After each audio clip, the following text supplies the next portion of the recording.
como tema dessa aula, né, o título é o Santo Surfista. E eu escolhi esse título justamente para falar sobre esse tema, justamente porque é um caso, né, de um servo de Deus. No final da aula eu vou explicar o que é o servo de Deus, né? Um servo de Deus que recentemente o Papa declarou ele venerável. Também vou explicar o que é venerável. Mas ele é venerável e isso significa, né, que ele está em processo de canonização e está próximo aí de se tornar santo, né? Depois vem beato e depois santo. E eu vi uma palestra muito excelente do padre Paulo Ricardo sobre ele, e aí eu resolvi tratar sobre esse assunto hoje, porque eu acho que é muito válido para a nossa vida. Eu dividi essa aula em duas partes. A primeira parte eu vou falar mesmo sobre a vida dele, quem é esse santo surfista, quem é esse cara e tal. Vou falar sobre ele, e aí depois, a segunda parte, aí eu vou para o que cabe a nós, né? Vou falar sobre o caminho de santidade.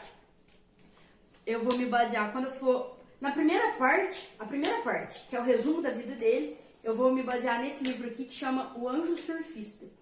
Então eu vou me basear, a primeira parte da aula vai ser baseada nesse livro, e a segunda parte da aula, que eu vou falar sobre o caminho de santidade, que ele percorreu e que nós somos chamados a percorrer, assim como ele, eu vou me basear nesse livro aqui, que é O Castelo Interior, de Santa Teresa d'Ávila. Então, a primeira parte da aula, então, eu vou falar um pouquinho sobre a vida dele. Quem é essa pessoa?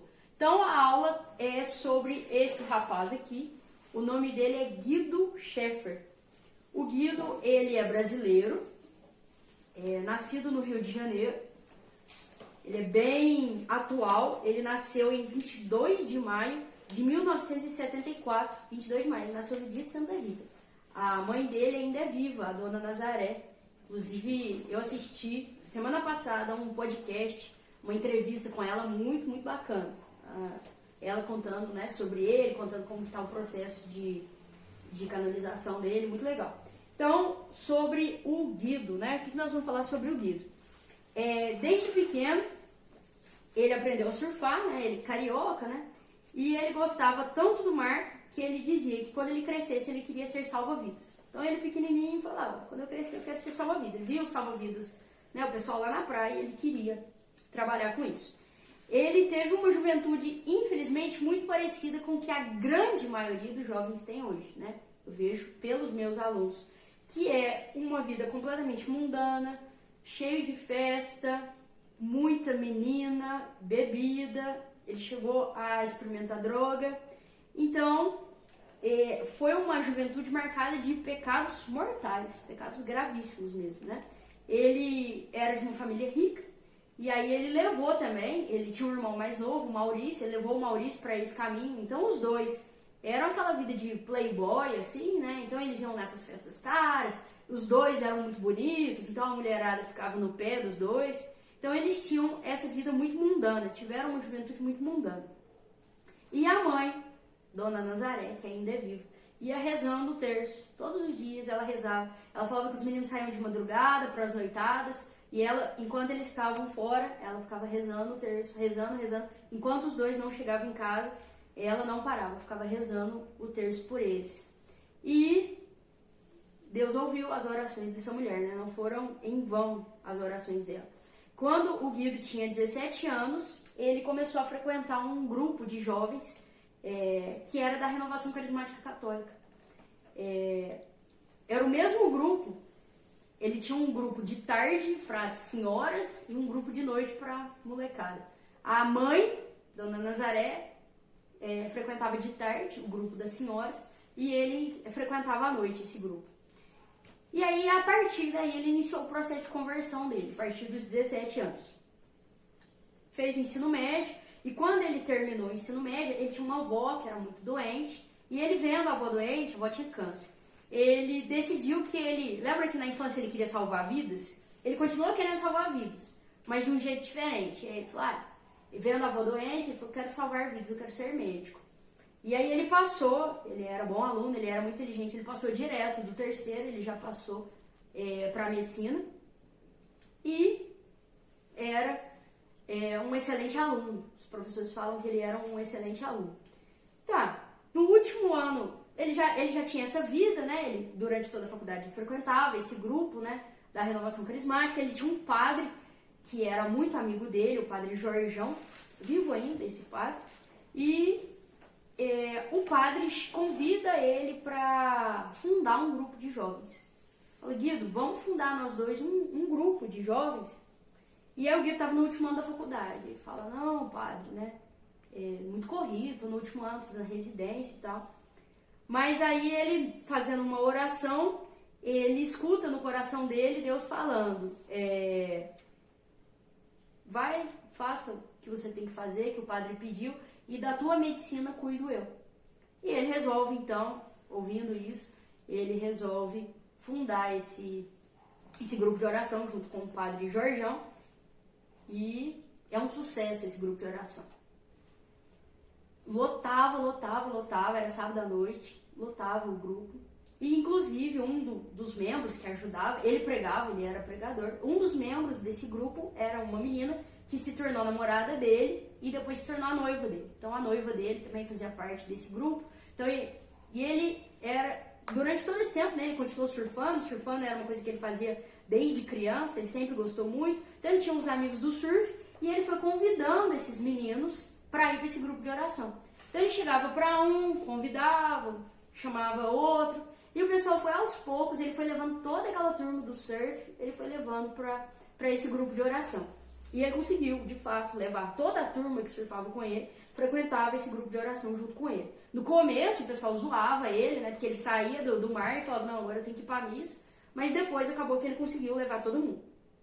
Bom, e aí ele funda esse grupo, ele termina a faculdade, vai trabalhar na Santa Casa. E trabalhando na Santa Casa, ele começa, já era formado, tinha um grupo de oração, era pregador, ele faz os exercícios espirituais de Santo Inácio de Loyola e ele aprende a fazer oração mental. Oração mental foi até um dos assuntos que a Érica falou na aula do Mar Adentro, foi sobre a oração. E aí ele, fazendo oração, ele aprende a ter mais intimidade com o Nosso Senhor. E aí, certo dia, ele fazendo uma oração, ele lê a passagem que fala, a passagem do jovem, que Jesus vira para o jovem e fala assim, vende todos os teus bens e segue-me. E ele lendo essa passagem, ele fala, né, ele pensa, mas eu não tenho como vender todos os meus bens e seguir a Jesus, porque eu sou rico, mas se eu não tenho nada no meu nome, quem é rico é meu pai e minha mãe. Como é que eu vou sair vendendo, né? Vender a casa do meu pai, vender o carro da minha mãe? Não tem condição, né? Não tem nada no meu nome. Como é que eu vou vender tudo, largar tudo para seguir Jesus? Não tem nada no meu nome. E aí, nesse momento que ele está pensando isso, ele visualiza, né? Na cabeça dele, assim, ele visualiza o diploma dele escrito o nome dele, né? Ele tinha acabado de falar para Deus que ele não tinha nada no nome dele. Ele vê o diploma e fala, o diploma, eu tenho um diploma no meu nome. E aí, ali ele entende que Deus estava pedindo para ele dar a medicina para os pobres. E aí ele, inflamado dessa ideia, já estava com isso na cabeça. Um dia ele estava no hospital, ele trabalhava, e ele vê umas irmãs da congregação de Madre Teresa de Calcutá. Ele vê essas irmãzinhas lá, e aí ele, vendo elas, ele chama uma irmã e fala, senhora, estão precisando de um médico, né, para ajudar no apostolado das senhoras? E a irmã fala, nossa, tudo que a gente mais queria era um médico para acompanhar a gente. Não, então tá. Todo dia, depois que eu sair do serviço, eu vou ajudar as senhoras. E aí ele trabalhava na Santa Casa, ele saía e ele ia pra rua. Ele ia pra rua, ele ia curar a ferida de mendigo, dava remédio para os mendigos, lavava a ferida do mendigo, curava e tal. E ele começou a fazer esse apostolado junto com as irmãs. Eles até depois conseguiram, né, fazer uma vaquinha com o grupo de jovens dele. Eles conseguiram fazer um hospital, né, menos que hospital.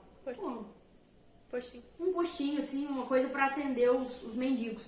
E aí eles começaram a fazer ele começou a fazer esse apostolado muito forte. Inclusive a noiva dele, que era do grupo de oração, também ia com ele. A noiva dele se formou para dentista.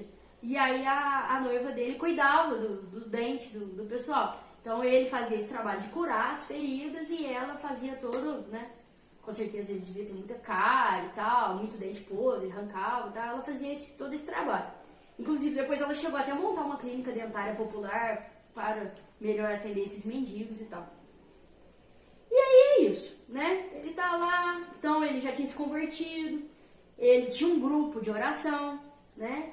Lotado de jovens, ele já tinha convertido toda a molecada do surf, já ia pro grupo de oração.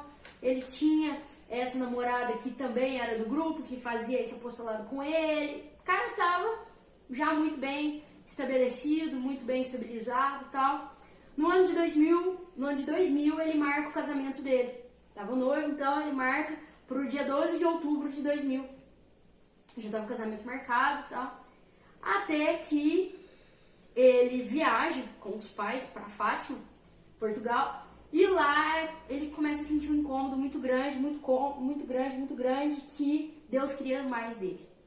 E aí ele falava, não é possível, né? Eu já todo dia saio do serviço, vou lá pra rua, cuido dos mendigos, né? Não tenho nojo de ninguém, vem o povo, né, fedido, eu cuido de todo mundo, trato bem todo mundo. E ele não só curava as feridas, como ele também ensinava os mendigos a rezar. E no próprio hospital, na Santa Casa que ele atendia, era legal, ele dava receita, né? O médico, quando vai dar receita, ele dava receita lá, sei lá, um cartelo de dipirona, não sei o que, e um santo terço diariamente. Ele dava receita, ele sempre indicava, né? Ou senão um salmo, né? Aí ele dava o remédio e rezar o salmo 22 todos os dias, tá? Então ele sempre dava um algo a mais na receita. E assim, ele aconselhava os pacientes, muitos ele orientava a fazer confissão. Os pacientes terminais, quando tinha paciente terminal, ele sempre procurava saber se aquele paciente era batizado, se não era. Muitas vezes teve paciente terminal que no leito do hospital foi batizado, recebeu a primeira comunhão e foi crismado. Muitos receberam os 3 sacramentos de iniciação no leito de morte. Então ele fazia isso, o capelão da Santa Casa, que já ajudava ele e tal. Mas aí, ele, mesmo fazendo isso tudo, aquilo inquietava ele. Ele falava assim, me falta uma coisa. Me falta poder absolver os pecados desses moradores de rua, ouvir a confissão desse povo. Né? Eu já falo de Deus, eu ensino a rezar terço, eu curo as feridas, eu dou banho, eu arrumo alimento, mas eu gostaria de poder atender essas pessoas em confissão e ter esse poder de dar absolvição. E aquilo, para ele, o inquietava. Ele falava, né, ainda não tá bom, né? E quando ele vai para Fátima, aquilo fica muito forte. E ele chega em casa e ele fala para a mãe dele, mãe, eu quero ser padre. A mãe dele fica em choque, a mãe dele não concorda a princípio. Filho, mas que isso, você já tem uma noiva linda, maravilhosa, casamento marcado, as coisas já tá tudo em andamento. A moça é uma moça ótima, dentista, te ajuda, uma moça católica, uma moça virtuosa. O que mais que você quer da vida, né? E ele, não, eu quero ser padre. E a mãe tenta convencer, até a dona Nazaré conta no podcast que eu vi dela, que ela conta que ela usou argumento assim, filho, mas você gosta tanto de ar-condicionado, você gosta da mordomia, você acha que no seminário vai ter ar-condicionado? Não vai ter essa mordomia que você está acostumado, não. Aí ele falou, não tem problema, eu quero ser padre mesmo assim. E aí veio, e aí ele foi contar pra noiva. A noiva ficou em estado de choque, né? Um moço maravilhoso, bonito, médico, virtuoso, católico, que ajudava os pobres, uma pessoa maravilhosa, como é que perde um partido desse, né? E ela não, tal, e ela ficou insistindo com ele, por favor, não, e ele não. Eu quero ser padre, não, mas a gente tem os nossos planos, a gente vai ter uma família linda, vai ter muitos filhos, vai ter uma família numerosa, quero ser padre. E aí ela insiste, ele resolve até sair do grupo de jovens que ele participava, porque toda vez que ele topava com a moça queria casar com ele. E aí ele falou, não, eu vou ter que sair do grupo, porque não vai ter como eu continuar encontrando com essa menina, né? Ele sai do grupo de jovens, e ele fica um tempo sem frequentar nada, para não encontrar com ela. E aí ele vai vendo que ele realmente gostaria de ser padre. Ele conversa, né, lá com o responsável pelo seminário, e aí o reitor lá fala pra ele, olha, o seu trabalho, porque o trabalho dele já era muito conhecido, ele era muito conhecido no Rio de Janeiro, né? E aí o reitor fala pra ele, olha, o seu trabalho é muito bom, né? O apostolado que você faz é muito bom. Vamos fazer o seguinte, você faz os 3 anos de filosofia morando na sua casa, na casa dos pais, para você continuar trabalhando na Santa Casa e continuar fazendo seu apostolado. Então, ele era seminarista, médico, cuidava dos pobres e surfista. Fazia isso tudo, né? Então ele se torna seminarista. Tem até uma foto dele de batina, porque tem alguns lugares que é costume, né? Que o seminarista já use batina, né? Essa foto é ele seminarista. E aí, era até engraçado que ele ia surfar, ele levava... Conta que ele... Eu nem sei onde que eu vi isso, porque eu vi tanta coisa do Guido essa semana. Eu vi a aula do Padre Paulo, eu li esse livro, vi o podcast da mãe dele e vi um documentário sobre ele. Em algum desses lugares conta que ele, quando ele ia surfar, ele levava na mochilinha a batina, pra depois que ele surfar ele tomava uma ducha e botava a batina. E o... Como é que chama aquele treco que ouve o coração lá? Estetoscópio. Estetoscópio. Era muito engraçado, né? Ele com a prancha de surf, uma batina e um estetoscópio. Que era pra se caso alguém passasse mal na praia, alguém afogasse e tal, ele tinha o estetoscópio, a batina, pra depois que ele sair do mar ele tomar banho e botar a batina e voltar. E a prancha de surf, né? Então, ele continuou com essa vida, tal. Ele fez os 3 anos de filosofia no São Bento, continuou morando em casa, pra justamente não precisar... Porque o que é o normal, né? O normal, o trivial, é que a pessoa faça filosofia e teologia já dentro do seminário. Então a pessoa larga tudo, vai morar no seminário e aí ele faz filosofia e teologia. Mas houve essa exceção por causa desse trabalho que ele fazia. O reitor falou, não, você não pode largar os pobres desse jeito, né? Seu trabalho é muito bom. Então ele continuou, fez os 3 anos de filosofia. Terminou a filosofia, ele se apresentou para ir para o seminário para fazer a teologia. Aí já era outro bispo, Dom Homer, parece, virou para ele e falou, não, no direito canônico, obriga que uma pessoa para ser padre tem que ter o mínimo de 2 anos no seminário. Então vamos fazer o seguinte, teologia são 4 anos, faz 2 fora, para você continuar fazendo apostolado com os pobres, trabalhando na Santa Casa, fazendo o que você faz, e aí deixa para o 3º e 4º ano de teologia só o que você faz no seminário. Então eles favoreceram muito ele foi muito favorecido. Então, os 3 de filosofia e os 2 primeiros de teologia, ele ficou 5 anos sendo seminarista, morando em casa com os pais, né? Então, por 5 anos ele foi seminarista, morando em casa, trabalhando na Santa Casa e fazendo apostolado com os pobres e surfando ainda, né? Quando ele chega no 6º ano de seminário, que então é o 3º de teologia, aí era obrigatório que ele fosse mesmo morar lá dentro. Então ele larga tudo, larga a Santa Casa, larga a família e vai ser interno, né? Vai morar dentro do seminário. Ele faz o 3º ano de teologia, estava no 4º ano de teologia, já era o último ano, ele ia ser ordenado. A turma toda ia ser ordenada naquele ano. E aí o bispo chama ele, né? E fala pra ele, né? Seguinte, a sua turma, né, vai ser ordenada, você não vai ser ordenado. E ele, poxa, ficou em choque, né? Tava esperando isso. E ele tinha muita pressa em ser padre, porque ele tinha pressa em atender os mendigos em confissão. Então ele tinha pressa em ser padre. E aí o bispo fala pra ele, fala, não, você não será ordenado. E a princípio não justifica. Sua turma vai ser ordenada, você vai ficar. E aí ele fica muito mal, até conta, é nesse livro que conta, né? Que quando ele estava muito chateado, ele pegava e ia surfar, porque ele falava que era o momento que ele mais sentia a presença de Deus, era ali. Quando ele estava ali no mar, que ele via a grandeza da onda, né? Quando vinha aquelas ondas gigantes, ele surfava no Arpoador, que é uma praia onde tem famosa pelas ondas grandes. Quando vinha aquela onda imensa, ele falava, se essa onda é tão grande, imagina a grandeza de quem criou isso, né? Então ele via ali a grandeza de Deus. Então ele se sentia muito próximo de Deus quando ele estava surfando. Então ele, muito chateado com essa notícia, ele sai, ele vai surfar, e ali ele reza, né? Ele rezava no mar, e ali ele fala, né? Ele fala, não, Deus está me pedindo esse sacrifício, né? E aí ele aceita, ele volta para casa, ele vai dar a notícia para a mãe. Inclusive quando ele chega em casa, a mãe já veio falar que encomendou uma casula em Roma. Ah, encomendei sua casula em Roma para sua ordenação, porque a sua irmã casou com um vestido de não sei o quê, o seu irmão casou com um terno de não sei na onde, então você tem o direito de ser ordenado com a casula mais chique de Roma. E aí ele só abaixa a cabeça, fica mudo, a mãe dele, o que foi? Eu não vou ser ordenado agora. E aí ele fala, não, né? E ele não entende a princípio por quê, mas depois o bispo explica que era porque os seminaristas tinham muita inveja dele, porque falava que ele era o favoritinho do bispo. Porque, de fato, ele foi muito beneficiado, porque de 7 anos de seminário, 5 ele passou morando com o pai e com a mãe.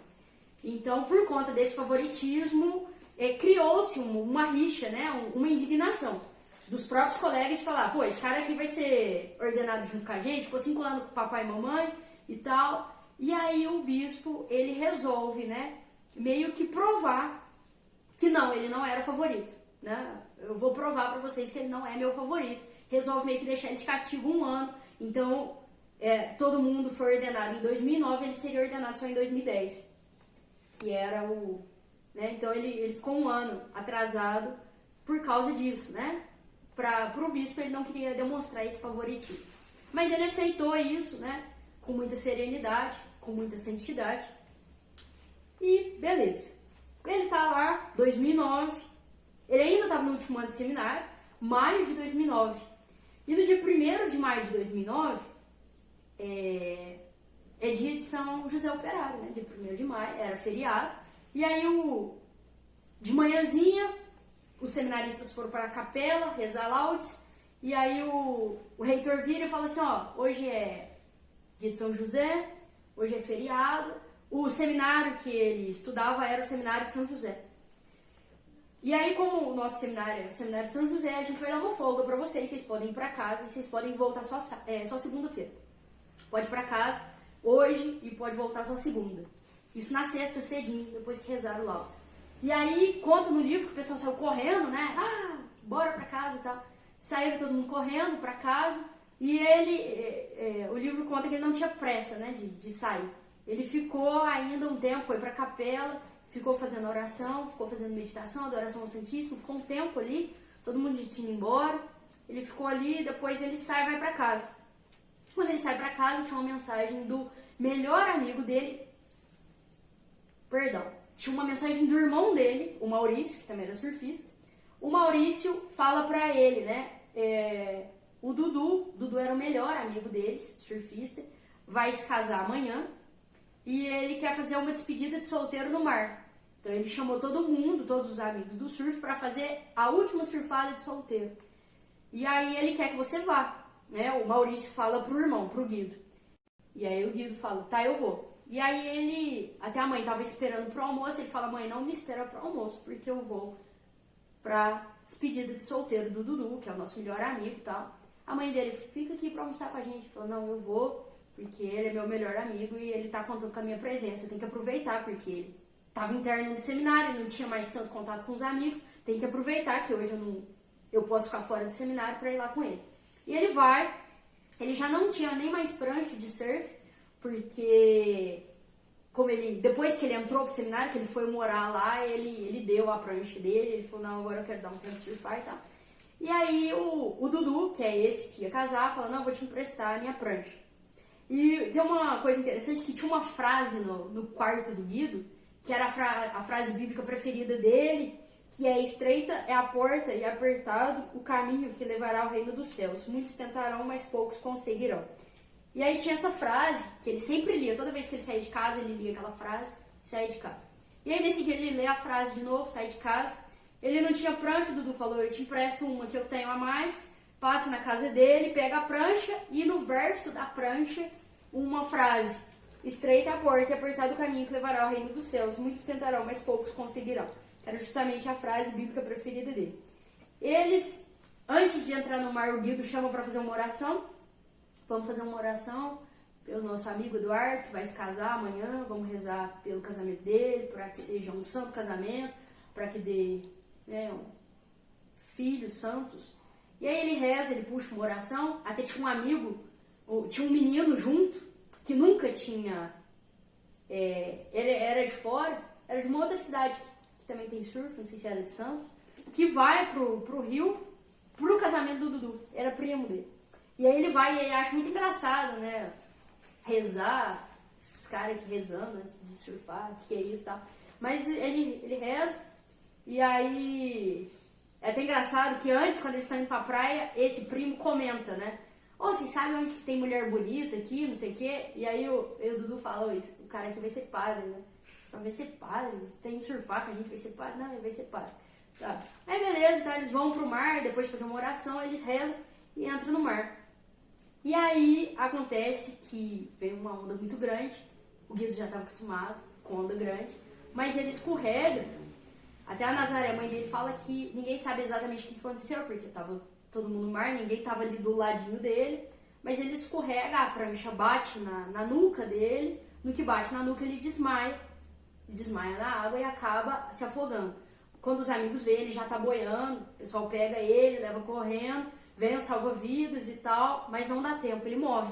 Então ele falece no dia 1º de maio de 2009, ele falece como seminarista, estava no último ano de seminário. Não chegou a ser ordenado sacerdote, né?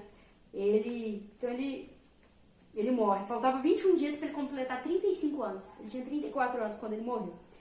E aí, né, tem todo aquele caos, como é que a gente vai contar isso pra mãe, conta pra mãe. E aí a notícia se espalha muito rápido, e no dia seguinte, cedo, em Copacabana, eles fazem a missa de corpo presente, e o Guido era muito querido, tanto é que a missa dele foi celebrada pelo bispo do Rio de Janeiro, arcebispo, que é até hoje o Dom Orani. Dom Orani celebra a missa dele e co-celebra a missa 70 sacerdotes. Tem 70 sacerdotes co-celebrando a missa. A missa tá lotada de seminarista e é muito engraçado porque a missa tá lotada de seminarista, tá lotada de médico, tá lotada de mendigo e tá lotada de surfista. Né? Tudo quanto é gente, um mais diferente do que o outro, surfista, mendigo, médico e padre. E seminarista, né? Tinha tudo quanto é gente na missa, a missa lotada, a igreja cabia 1.700 pessoas, a igreja, e ficou muita gente de fora, não coube o pessoal dentro da igreja, a missa de corpo presente dele foi lotada, e já na missa o pessoal já começa a falar sobre a santidade dele, o pessoal já começa a procurar Dona Nazaré, e já começa muitos boatos de santidade dele e tal. O pai dele não tinha noção do alcance que o Guido tinha tido em vida.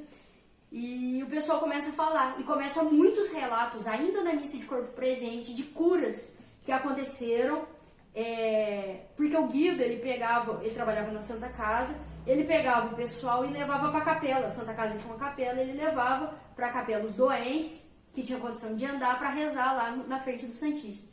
E começou o relato de muitas curas, curas que os médicos tinham dito que eram impossíveis, e começou a aumentar muito grande, muitos relatos e tal, até que por fim abriu-se o processo de canonização dele, né?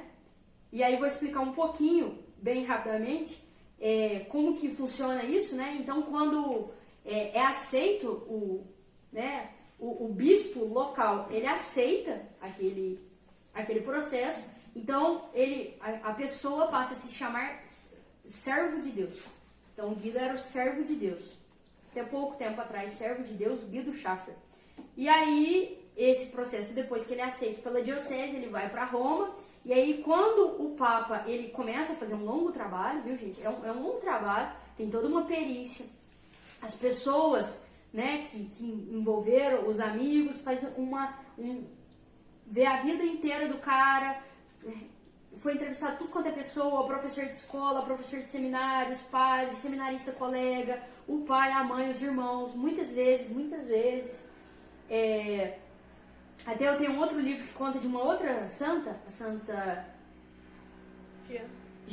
Santa Giana, o marido dela conta que ele teve que ir a Roma 70 vezes dar testemunho, dar o depoimento dele. Ele foi a Roma 70 vezes dar o mesmo depoimento. 70 vezes ele contou a mesma história, que é pra ver se não tem mentira, que é pra ver se não inventaram. Então, teve um longo processo. E aí, quando o Papa verifica, né, a Congregação para a Causa dos Santos, verifica que aquela pessoa ela tem virtudes heróicas, e aí a pessoa passa a receber o título de venerável. Foi o que aconteceu com o Guido no dia 18 de maio agora. Foi até o dia que eu tava lá na Canção Nova, foi no sábado, foi 20 de maio. Dia 20 de maio foi o dia que saiu que o Papa declarou, né, o Guia do Venerável. Então agora, o próximo passo é que haja um milagre 100% comprovado pela medicina, pelos peritos do Vaticano, um milagre, ele recebe o título de beato, e aí depois mais um milagre confirmado, né? O milagre tem que ser imediato, não pode, tem que ser 0% da medicina, 0% de chance da medicina solucionar, e também tem que ser um milagre que não pode regredir, né? Uma pessoa tinha um câncer, uma cura duradoura, né? Eu tinha um câncer, sarou, mas depois de 5 anos voltou o tumor, né? Então isso não é considerado, tem que ser uma coisa duradoura. Então tem que ser duradouro, tem que ser 0% de chance da medicina e tem que ser uma coisa imediata. Não é uma coisa assim, ao longo de 5 anos eu fui melhorando de uma coisa incurável. Não, tem que ser algo imediato, para ser milagre. Então um milagre para beatificar e um milagre para canonizar. Então o Guido tá nessa fase, né? Na fase aí, até a mãe dele fala no podcast, nós estamos à espera de um milagre. Ela fala isso. É muito bom o podcast dela, o pessoal até brinca, né? Fala assim, essa é a verdadeira mãe de santo, né? Porque existe a mãe de santo lá que é candomblé, sei lá, né? Tem os pais de santo, mãe de santo. Ela é sim uma mãe de santo, que é o filho dela, é santo mesmo. Então é muito bacana o podcast dela, a entrevista dela, né? Muito legal. E aí o Guido então tá nessa fase, né? De processo de beatificação. E aí essa é a primeira parte da aula, né? Que eu falei então sobre a vida dele. Mas eu não queria que a aula fosse só isso, né? Uma mera curiosidade, né? Eu fiquei sabendo da vida de uma pessoa, tal. Eu gostaria que isso se tornasse, que a gente pudesse tirar algo prático para a nossa vida, né? O que dessa história eu posso tirar? Né? A partir de agora, então, eu vou começar a surfar. Vou comprar uma prancha e vou aprender a surfar, né? O que eu posso tirar de prático dessa aula? Então, aí eu entro na segunda parte. Essa segunda parte, ela é toda baseada numa aula do Padre Paulo Ricardo, tá? Padre Paulo Ricardo, uma aula específica sobre o Guido Schaeffer. Se não me engano, ele deu essa aula para os seminaristas, parece. Era o final de um retiro para os seminários, ele fala sobre o Guido. E aí, o que acontece, né? Vamos, então, agora entrar na parte da santidade propriamente dito, falando da vida dele. Temos aqui esse livro aqui, né? Santa Teresa d'Ávila, Castelo Interior. E Santa Teresa, ela é muito boa, porque a gente tem um monte de santo na igreja, né? Uns 20 mil santos. Mas ninguém ensina o que tem que fazer, né? Assim, passo a passo e tal. Ela escreveu um tutorial, assim, né? Sabe esses vídeos tutorial, né? Aprenda a mudar o plano de fundo do seu celular. Abra tal coisa. Aí dá o tutorial, né? Santa Teresa fez um vídeo tutorial aqui. Ela escreveu um livro tutorial de como ser santo. Então ela deu todos os passos. E ela divide, né, em 7 passos. Que ela chama de as 7 moradas, né? O que é a comparação dela, né? Ela fala que a nossa alma é como um castelo. E quando a gente está vivendo no pecado mortal, quando a gente está vivendo em pecado, é como se a gente estivesse fora do castelo, a gente está do lado de fora.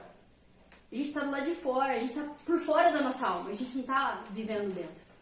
E que conforme a gente vai se convertendo, conforme a gente vai progredindo, a gente vai entrando na primeira morada, segunda morada, terceira morada, quarta morada, e na 7ª morada habita Deus, né? Na alma de todo mundo habita Deus. O problema é que é a gente que está fora, né? O problema não é Deus, o problema é a gente que está fora, né? Deus está lá na 7ª morada esperando a gente. E aí o caminho, né, que ela ensina é assim, né? Vou resumir basicamente. Eu vou chegar só até a 4ª, tá? Porque daí pra frente é Deus que toma conta. Ele não depende mais da gente. Até a 4ª morada, até a 3ª morada, da 3ª pra 4ª a gente ainda pode... nós com Deus, com a graça de Deus, a gente ainda pode fazer alguma coisa, né? A partir daí é Deus que toma conta. Então, o que seria a entrada da primeira morada? Então, quem está vivendo o pecado mortal está fora desse castelo. Está vivendo do lado de fora. Quando a pessoa ela se confessa e ela passa a viver em estado de graça habitual. O que é estado de graça habitual? É a pessoa que habitualmente ela não comete pecados mortais, né? É a pessoa que nunca mais na vida vai cometer um pecado mortal? Não. Mas é uma pessoa que habitualmente ela está em estado de graça. Pode ser que algum dia ela cometa um pecado mortal, mas habitualmente ela está em estado de graça. Né? Se essa pessoa ela morre hoje, ela está salva. Ela está salva, porque ela está vivendo em estado de graça. Mas ela vai ter que passar pelo purgatório para se purificar de todo o tempo que ela ficou lá do lado de fora do castelo, do lado de fora da alma dela, né? Então a pessoa que ela está em estado de graça habitual, ela está na primeira morada. Bom, então, depois, quando ela começa a ter uma vida de oração séria, uma vida de oração de intimidade com o nosso Senhor, ela passa então para a segunda morada. Depois que ela está vivendo uma vida de oração séria, uma vida de intimidade com o nosso Senhor, e ela começa a fazer um apostolado, ela começa a fazer as mortificações ativas. O que é mortificação ativa? É quando eu escolho uma mortificação. Eu escolho fazer um sacrifício pela Érica. Eu escolho qual sacrifício que eu vou fazer. Eu vou fazer tal sacrifício. Dormir no chão. Dormir, sei lá, pela Érica. Então... Banho frio. Hã?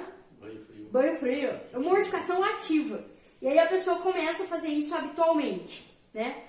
E aí a pessoa, ela tá na terceira morada. Então, só que assim, eu acho que tem muito mais coisa. Eu tô simplificando muito Santa Teresa d'Ávila. Muito, né? Porque aqui não é uma aula sobre Santa Teresa d'Ávila. Mas aí ela tá, então, ela já tá se sacrificando pelo outro.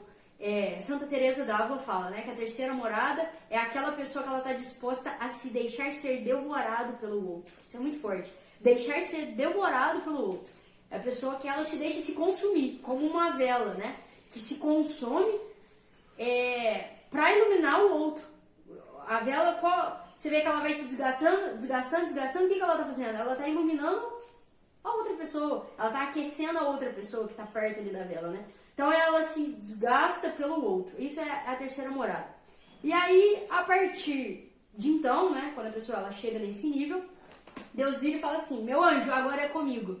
Deixa que agora é comigo. E aí, Deus fala assim: por muito tempo você escolheu as mortificações que você queria fazer, né? Você escolheu tomar banho gelado, você escolheu dormir no chão, você escolheu isso. Agora quem vai escolher sou eu, dá licença. E aí ele começa a escolher as mortificações. E aí a pessoa, né, ela vai penar bastante. E aí, tá aí, esse é o desenho, né, que representa as moradas. Então, a pessoa entra na primeira morada, e ela vai pra segunda morada e tal, e aí ela vai indo, até que na sétima morada, ela tá no interior da alma dela, ali que ela encontra Deus. Mas, a partir dessas moradas, né, o padre Paulo Ricardo fala que a partir da quarta morada já é santo. Que todo mundo que morre na quarta morada é santo. Mas, existem graus de santidade, né? Por exemplo, o Padre Pio de Pietrelcina era um santo de sétima morada, né? Você compara, sei lá, a própria história do Guido com a história do Padre Pio, você vê que o Padre Pio é um santo superior ao Guido, né? Então existe graus de superioridade, existe santos. Pô, essa história é a vida do Padre Pio, nu, né? Foi um santo de sétima morada. Você pega a história de Santa Gema Galgani. Com 7 anos ela comunga e morre de emoção porque comungou. 7 anos de idade, o menino estava na sétima morada. O que eu falei de Gema? Santa Imelda. Santa Imelda, com 7 anos de idade, estava na sétima morada. Então, existe, né, graus de diferença entre os santos. Mas, a partir da quarta. E aí, a gente vai agora para a história do Guido e a gente vai começar a analisar essas questões da morada dentro da vida do Guido, né? E aí, no diário do Guido, ele tinha um diário que ele escrevia, né, sobre a vida espiritual dele e tal. E aí, um determinado dia, ele escreve: ao rever minha história com Jesus, pude perceber quantos pecados já cometi. Faltar missa no domingo, roubar, fornicação, masturbação, pornografia, bebedeira, droga, mentir, enganar, cobiçar as coisas alheias, desobedecer meus pais, orgulho, vaidade, egoísmo. Diante dessa terrível realidade que passou, vi o grande amor de Deus por mim. Nossa Senhora me diz: Guido, vê como Deus te ama e eu também. O Senhor poupou tua vida. Só te peço uma coisa: seja santo. Em seguida, Jesus me diz: nada tenho a acrescentar ao que minha mãe disse. Apenas te digo: seja santo, porque eu restaurei a tua imagem e dignidade de filho de Deus. Seja santo, porque eu e o Pai somos santos. Resplandecerá a minha luz entre os povos. Senti o quanto Deus me ama. Ser santo. Essa é a minha resposta à vontade de Deus. Isso esse relato que está no Diário do Guido mostra completamente a entrada dele na primeira morada. Então era uma pessoa que vivia bebedeira, pornografia, masturbação, roubo, tal, droga, tal. O cara estava totalmente fora do castelo. E aí ele resolve ser santo. Essa é a minha resposta à vontade de Deus. Essa é a conversão dele, que aconteceu lá aos 17 anos. Ele entra na primeira morada. Quando ele conheceu a renovação carismática, que ele começou a frequentar esse grupo. Então ele se converte. Primeira morada. Só que a partir daí ele não fica no oba-oba da renovação, né? Mãozinha pra cima, tal, música, tal. Porque, infelizmente, muita gente para aí. Né? Muita gente entra na renovação e para na música, né? Nas dancinhas e tal. Não, ele aprofunda. E aí ele começa a fazer os exercícios espirituais de Santo Inácio de Loyola. Ele começa a ter uma vida íntima com o Nosso Senhor, né? Até fala no livro, não é no livro, é na palestra do Padre Paulo Ricardo, que fala que durante as férias ele ia para a missa das 7 horas da manhã e ficava até o meio-dia em ação de graças pós-comunhão. Então pensa, a missa das 7, terminava às 8, ele fazia 4 horas de ação de graças depois da missa. Então, aí ele começa a ter uma vida muito íntima com o Nosso Senhor, né? Fazendo esses exercícios espirituais de Santo Inácio. Essa oração íntima e perseverante, diária, né? Todo dia. Isso mostra a entrada dele na segunda morada. E aí até tem um relato bacana do Dom Justino, que foi o professor dele na... Deixa eu ver se eu consigo mostrar. Não sei se eu consigo. Dom Justino foi o professor dele no seminário. É meio baixo. Entre as grandes manifestações assim, de piedade, de vida de oração, de uma profundidade de vida de oração, existia o que eles chamavam de oração ígnea, que era um modo de rezar que envolvia de tal maneira a pessoa que rezava, no caso os monges, as monjas, não? Que a pessoa ficava como que ígnea, como eles diziam, por isso que eles chamavam oração de fogo, oração ígnea. Porque a pessoa ficava num estado de oração, talvez num estado místico de oração, não? Em que a pessoa ficava tomada pelo Espírito Santo. Quer dizer, então, de tal modo que muitas pessoas, isso são narrativas que tem, cheio do fogo, que as pessoas ficavam quentes, não? Olha que interessante. As pessoas ficavam de tal maneira que ninguém podia... Ela é todo fogo, como se diz de um abade do deserto, né? Que foi visto rezando, como parecia uma chama de fogo. Então, eu sabia disso por estudar o monaquismo. E fui percebendo nas orações do Guido, nas narrativas, que eu tive acesso aos cadernos diários que ele escrevia, não? Assim, essa profundidade de vida de oração. Ele se colocava com o método de Santo Inácio de Loyola, né? Ele entrava na cena do Evangelho, então ele falava com Jesus, falava com as personagens que estavam ali em movimento naquela cena. Eu fiquei muito impressionado com isso. E, poxa, eu fiquei pensando assim, a oração dele era o momento de oração dele era muito profundo, né? Parecia que ele se transformava, parecia que ele era um pouco essa oração. Mas isso eu pensei que fosse alguma coisa assim, eu estou imaginando, que eu já tenho isso na minha cabeça, então eu estou projetando isso nos textos que eu estou lendo. Aí eu comecei a ler os depoimentos sobre ele.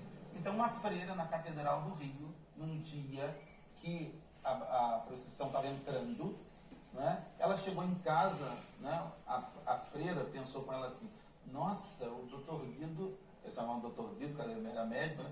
Doutor Guido está parecendo assim um transfigurado na fila da procissão. Né? Ela disse que ela viu ele assim, como se fosse uma transfiguração. Ela falou, não vou falar nada com ninguém, todo mundo acha que eu sou doida, que eu estou vendo essas coisas. Ela chegou em casa, eu conto isso no livro, né? Uma noviça, ou postulante, não sei, candidata dela, falou assim, eu vou falar uma coisa para vocês, porque eu vi hoje na catedral do Dr. Guido, parecia um anjo lá, uma coisa assim. Aí ela, você também viu isso? Eu também vi. Quer dizer, várias coisas foram confirmadas. E outro depoimento de uma pessoa que pela primeira vez participou de uma palestra dele. Uma pessoa que não tinha fé, não tinha nada, foi levada para um casal da igreja, que ela estava deprimida, e ela ficou encantada com a palestra dele. E quando saiu da palestra, ela virou para o casal e falou, esse rapaz estava aceso. Então esse é um dos relatos, né, que tem nesse documentário, esse que foi retirado do documentário dele, que mostra essa profundidade, né, da oração dele, justamente essa marca da segunda morada. Até o padre Paulo Ricardo fala, né, que essas coisas místicas, né, uma coisa meio mística, né, essa que o rosto dele ficava iluminado, né, que isso não necessariamente indica que a pessoa tá, sei lá, na sétima morada, né, que isso pode acontecer no caso dele, que estava na segunda morada, mas ele já tinha isso. Isso mostra a intimidade da oração dele, a profundidade da oração dele.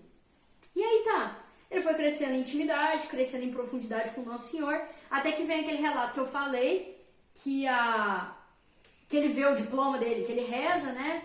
Vende tudo que você tem e entrega para os pobres. Mas que ele não tinha nada no nome dele, ele vê o diploma dele e resolve entregar medicina. Nisso ele já estava na segunda morada, ele já tinha oração íntima. Tanto é que foi na oração íntima que ele teve esse discernimento. E aí ele começa então a deixar-se devorar pelos pobres, né? Que é exatamente a característica da terceira morada, que é esquecer de si mesmo, né? Tem muitos relatos do pessoal saía chorando do consultório dele, pelas palavras que ele dizia e tal. E né, ele pegava o pessoal do grupo de jovens que ele tinha formado como padre e levava pra rua pra cuidar dos pobres e tal. Então todo esse amor que ele tinha, né, tem vários relatos, vários, né, se fosse contar todos aqui, tem até um relato de um mendigo que estava dando muito trabalho numa festa, um mendigo que estava dando muito trabalho, era uma festa, uma coisa pública, assim, tipo, como se fosse uma festa junina, assim, sei lá, dessas da prefeitura, que é numa praça pública, assim. E tinha um mendigo dando muito trabalho, chamou segurança, e ele bateu no segurança, chamou não sei o que, todo mundo bateu, e ele xingando todo mundo. E aí nisso aparece o Guido, ele vê, ele fala, deixa eu ir lá ver o que tá acontecendo. E aí todo mundo, o que é esse mendigo aqui e tal? E aí o mendigo grita, Guido, né, doutor Guido e tal. E aí ele sai correndo e vai abraçar o doutor Guido. Todo mundo fala, gente, por que o doutor Guido tem amizade com esse cara? E aí ele conversa com ele, fala, ô, fica aqui de boa na festa, não atrapalha não e tal. E o cara não dá mais trabalho nenhum.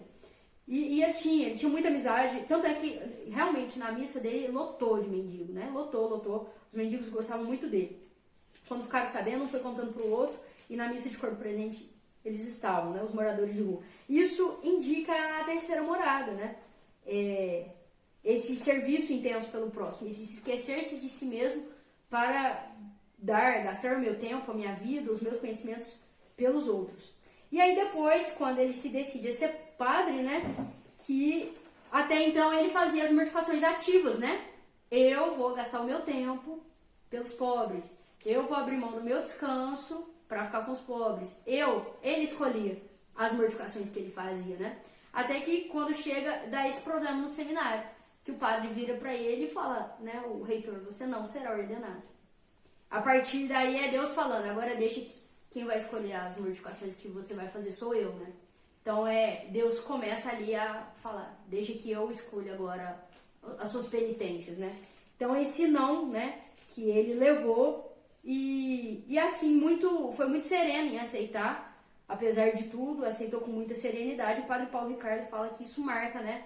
Isso é um indício de que ali ele teria entrado na quarta morada, que é durante tanto tempo ele ter feito sacrifícios e a partir de agora Deus escolhe qual sacrifício que ele faria e pediu algo que para ele era muito caro, para ele era o que ele mais queria, o sonho dele, que era ser sacerdote. Ele tinha muita pressa em si, né? E Deus pede isso para ele, né? Pede e fala, não, você não será sacerdote, esse não que ele recebe. Então, né, esse indica aí a última purificação dele, né, a entrada na quarta morada, e logo em seguida, no mesmo ano, pouquíssimo tempo depois, ele morre, então, na quarta morada. E por isso, né, isso indica aí a santidade dele. O padre Paulo fala, né, não dá para saber se chegou na quinta, a gente não consegue saber, né, quão mística foi a oração dele para saber qual o nível de morada ele chegou. Mas o padre Paulo fala, uma coisa dá para garantir, que na quarta ele chegou. Isso dá para garantir, né? Os santos a gente não consegue saber, esse morreu na quinta, esse morreu na sexta, né? Mas que dá para saber que chegou na quarta e por isso o santo, né? Então, de fato, é um santo. Está em processo, né? Ainda não declarado pela igreja, mas já grandes indícios de que sim, né? Tanto é que o Papa o declarou venerável, ou seja, tem virtudes heróicas, né? Imitáveis. E o que a gente pode, né? Então, tirar de tudo isso, né? Que a gente pode começar, então, a trilhar esse caminho nosso, né? É lógico, pedindo a ajuda da graça de Deus, a gente pode, com o nosso esforço, ir caminhando por essas moradas, né? Então, primeiro, viver em estado de graça, acredito, né? Acredito que aqui a gente já vive em estado de graça, porque somos pessoas que já temos uma vivência dentro da igreja e tal, mas que se ainda não há isso, né? Que a gente procure imediatamente romper com o pecado mortal. Qual que é o pecado mortal que está levando minha alma para o inferno mesmo, né? Então a gente romper com isso, procurar a confissão o mais rápido possível e a gente começar a trilhar esse caminho, né? De segunda morada. Então a gente começar a... Isso encaixa muito no que a Érica falou naquela aula que ela deu no Mar Adentro sobre a oração. Quem não estava presente depois assista, né? Que ela fala, ela indica, né? Alguns vídeos, ela indica o aplicativo Plano de Vida, que, né? A espiritualidade da Opus Dei ajuda muito a aprender essa espiritualidade, os próprios exercícios de Santo Inácio. Então, a gente aprender a ter essa vida, né? E quando a gente sentir que a gente, né, vai crescendo em intimidade com o nosso Senhor, a gente começar a arregaçar as mangas e começar a fazer um apostolado mais intenso.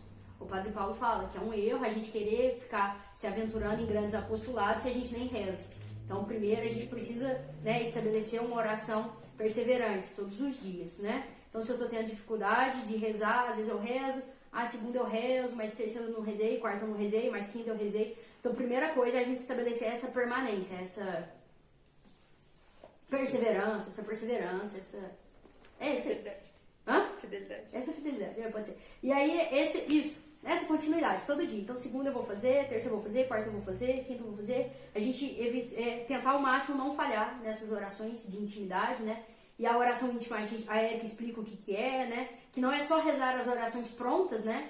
Que são ótimas, né? O Pai Nosso, a Ave Maria, o Santo Terço e a Santa Missa, mas essas orações mais íntimas com o Nosso Senhor, ter um diálogo mesmo com o Nosso Senhor, estabelecer um diálogo, a gente começar a aprender isso para depois a gente ir caminhando para um apostolado, né? A gente começar a arregaçar as mangas e fazer um apostolado assim mais efetivo, né? Porque é isso que Deus quer de todos nós, né? Deus nos pede que sejamos santos.